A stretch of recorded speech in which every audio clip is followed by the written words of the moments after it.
Welcome back, I'm Tedward, and today, thanks to Acton Auto Boutique in Acton, Massachusetts, we're finally driving the 2014 Cadillac CTS-V Wagon. This one is equipped with the 6-speed manual transmission, and under the hood is a 6.2-liter supercharged LSA V8, making, wait for it, 596 horsepower to the wheels, because this one has a few little tricks up its sleeve. Normally they made about 550 horsepower to the crank. This one dynoed nearly 600. When I say to the wheels, of course I mean to the rear wheels, because these are all rear wheel drive.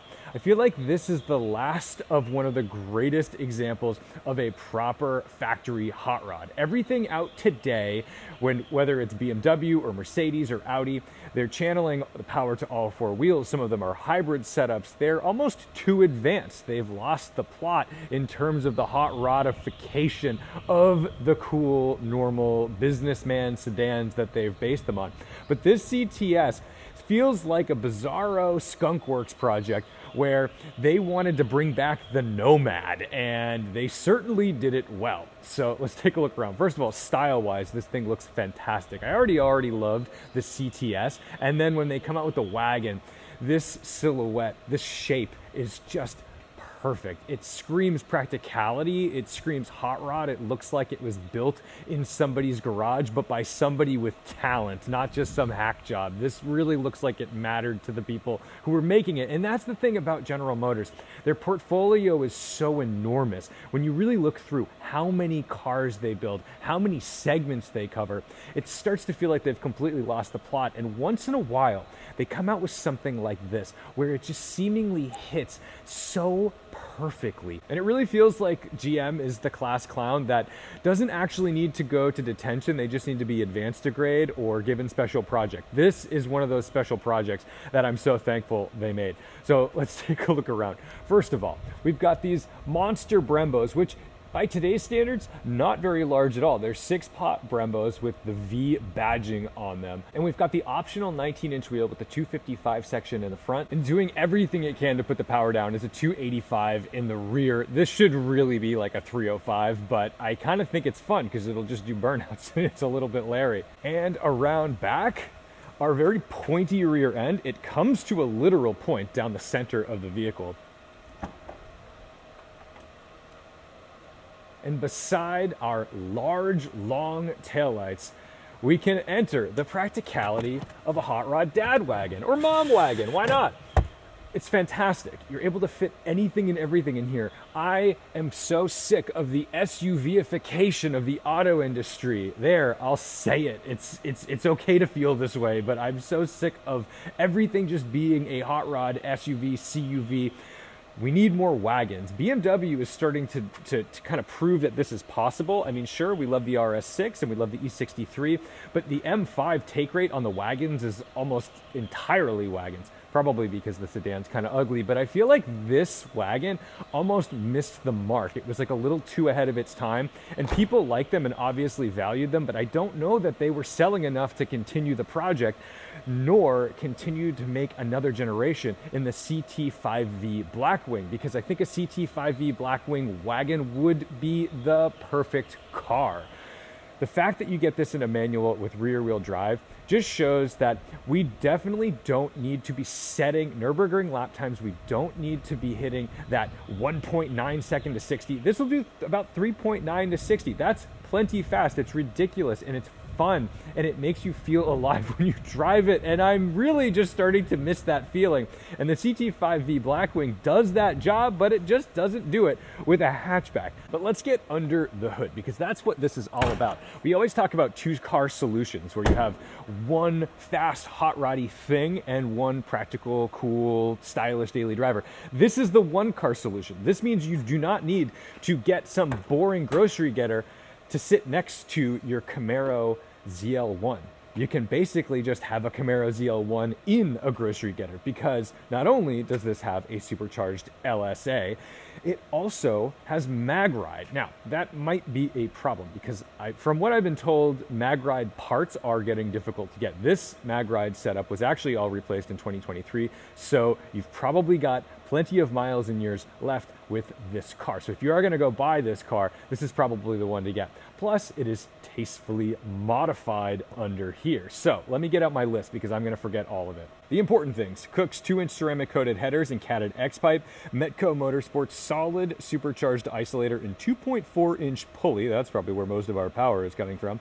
A Weapon X ported 90mm LS3 throttle body, Track Attack heat exchanger, ZL1 supercharger lid, Verimax intercooler pump. What else? Let's see. MSD plug wires, D3 differential cooling, an ECU tune, Goodrich stainless steel brake lines. Anyway, it dynoed 596 horsepower and 603 pound-feet of torque at the wheels. So that should give you an idea of what this thing's capable of. Now, obviously, in 2026, we are paying about $5 a gallon for premium fuel. That's a bummer. This is not going to help you at all in that department, but it is quite practical, and you get to own a cool car without owning an SUV. All right, in the rear, you've got the seat belts all buckled up. You can see the design language from the rear of the car stays in the front because this looks just like that pointy rear bumper, and so does that. And then reasonable legroom, good headroom actually, because this doesn't slope back. They didn't try to do some crazy fastback. It actually starts to slope behind the rear seats. Let's get this going. Right here, cup holders, but like really nothing too fancy. Up front, the best thing in the world is that stick shift, so it's nice to have a 3-pedal setup on a Cadillac with a supercharged V8. Otherwise, very much GM switchgear. Everything feels chrome and a little plastic, and it looks like it's trying to be more premium than the materials warrant, and that's okay. That's what we expect from the brand. There's no sunroof. It is a slick top. One of the first things you'll notice when you get into the car is that, yes, it has these nice door handles, but they're not like mechanically linked. When I pull that, essentially it's just pressing a button and electronically releasing the door. To start the Cadillac, we've got our key fob right here, and then we've got like a fakey-do key. Kind of reminds me of the way Porsche was doing this. That pops up, good neutral.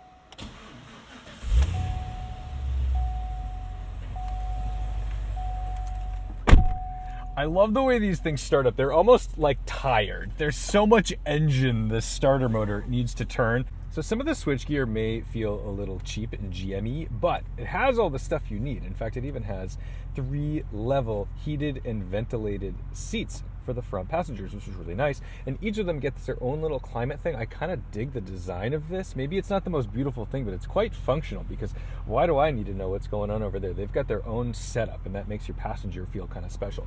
This also has the special Recaro seats, which have essentially a micro suede and a leather. They feel really nice and they're quite supportive. So this is ready to go out and do some of that track stuff. Then you've got this, which kind of dates the whole system, but luckily you can just hit one button, which is very easy to find, and then it stays up here so I can still see my radio stuff. So I can change the radio. This is also a touchscreen. I mean, think about this. 2014, GM had a touchscreen.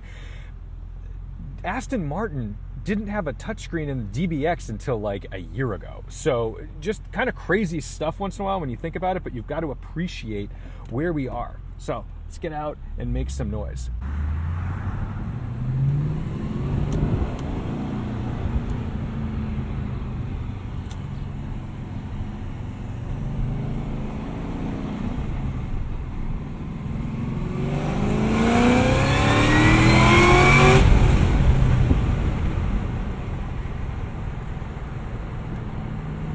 Be respectful when we see a sign that says children, but you've got a guardrail in this exhaust.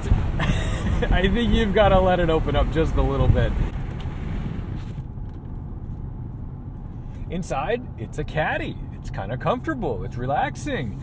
It's not the best materials. It does feel like a GM vehicle, but that's okay because you basically get a modern Nomad, which is kind of neat. I love driving it with the windows open a crack just because it sounds really good.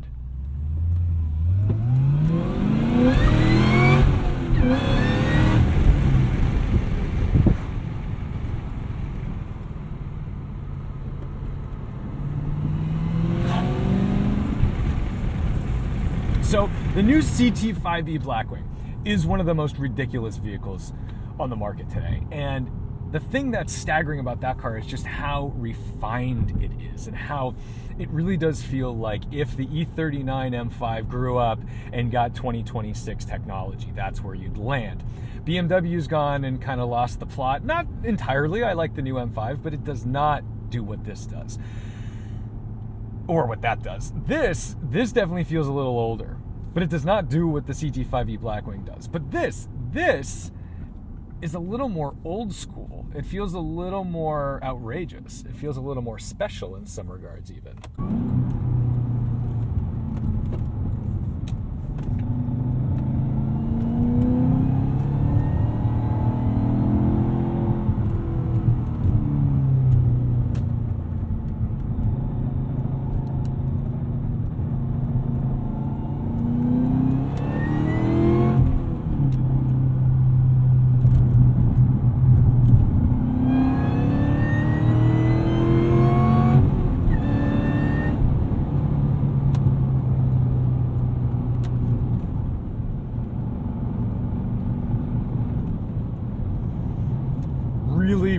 Really impressive. I didn't even hit the button. Where's the button? There's a button for the suspension. There it is. Sport mode suspension. Firms it up a little bit.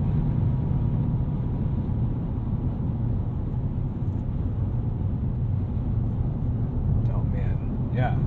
Out here, it's tactile. I can feel everything going on through the steering wheel.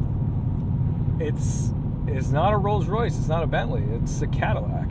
It's a hot rod Cadillac. Also, I love how this cruises.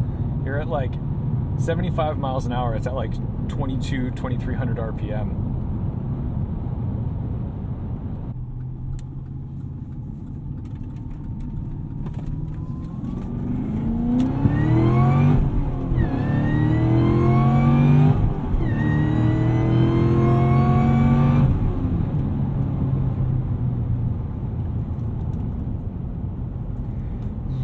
Resisting the urge to have just kicked it sideways completely and done a big smoky wagon drift, but this car is for sale and it does have relatively new tires on it, so I'm being kind.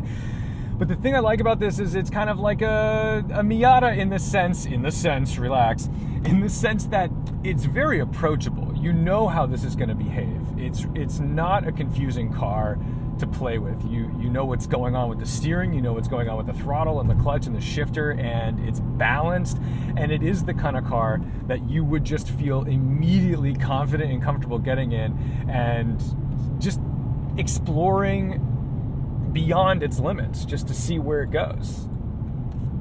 And that's something that I feel like is lost in a lot of modern cars, where they've gotten so complicated, they've gotten so damped, there's so much between the driver and the road that you have to then interpolate and try to figure out what's really going on. It's like wearing gloves while typing instead of just typing with your bare hands. That's the politically correct, family-friendly way of saying what I'm trying to say. And it just means that I have to think less about driving this car because it's intuitive and it's right there waiting for me, and I can feel everything that's going on. Something about a GX470 that just is so timeless. I think they look better than the 460s if I'm being quite honest.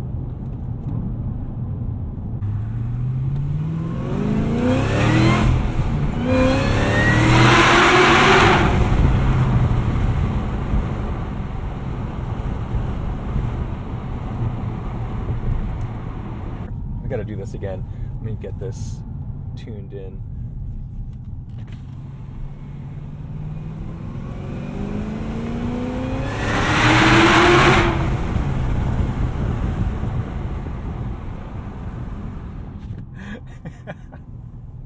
But the idea that this kind of feeling could be your daily driver, And you can pick up the kids from practice. You can put things in the back, and you could go cycling if you were into biking and put it in the car. You don't have to worry about roof racks, although it would look cool with the roof racks.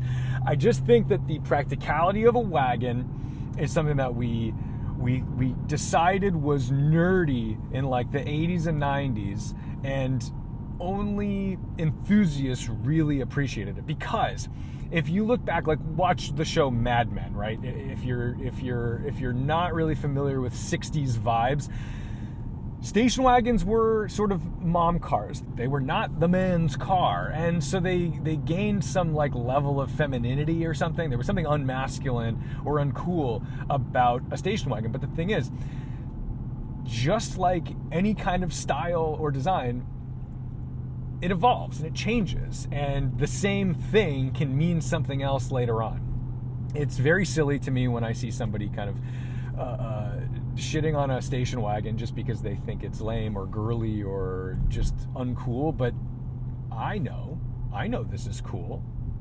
And sometimes you have to throw in a supercharged V8 for everyone else to understand that it's cool. And that is a beautiful thing.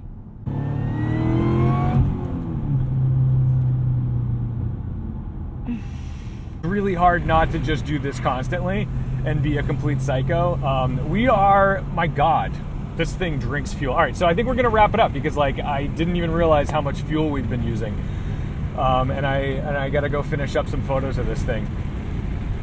This was a great little taste of what is a tastefully tuned, not over the top, but great example of a CTS-V Wagon. And I kind of wish they kept the nomenclature. It's funny because CTS, the way the font looks, it looks like it says CT5. And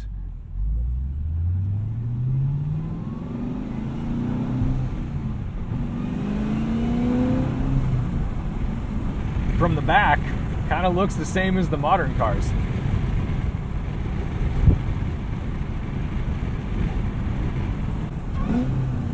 And this shifter, while it's definitely strong, I can tell that it's a strong gearbox and everything, the shifter doesn't have sort of that robust ka-thunk feeling that you get in the CT-5V Blackwing or the last versions of the Camaros. Like my buddy Chris had that SS1LE, and that was a gearbox that I just like really enjoyed hitting the next gear. This, you'll still enjoy it, but it's got a little more of like a rubbery feel to it. It's got a little more econo car shift feel, if I'm being honest. I'm sure there's shifter kits out there that'll remedy that for you if it's something that you want to change, but otherwise, just drive it because it's precise and still pretty easy to find exactly where you need to be.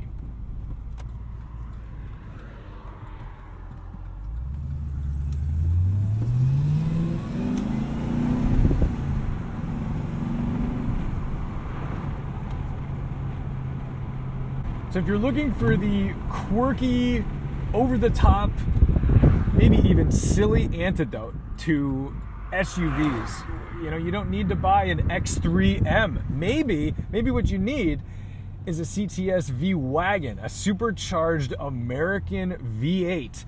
That is going to make you bonkers, and everyone who hears this thing is going to love it. I am just I really like this thing. This is a lot of fun, and having supercharger wine is not what you anticipate hearing in your daily driver. I mean, it kind of sounds like a Hellcat. Sorry to allude to a Mopar vehicle. Oh, look at that. Got to give that one a little bath. Anyway, thank you guys so much for watching, liking, commenting, and subscribing. Thanks to Acton Auto Boutique for tossing me the keys to this thing. And don't forget to respect the drive. Maybe we'll go take that .2 997 out after. I don't know whose it is. If it's theirs, we should take it. Anyway, see you in the next one.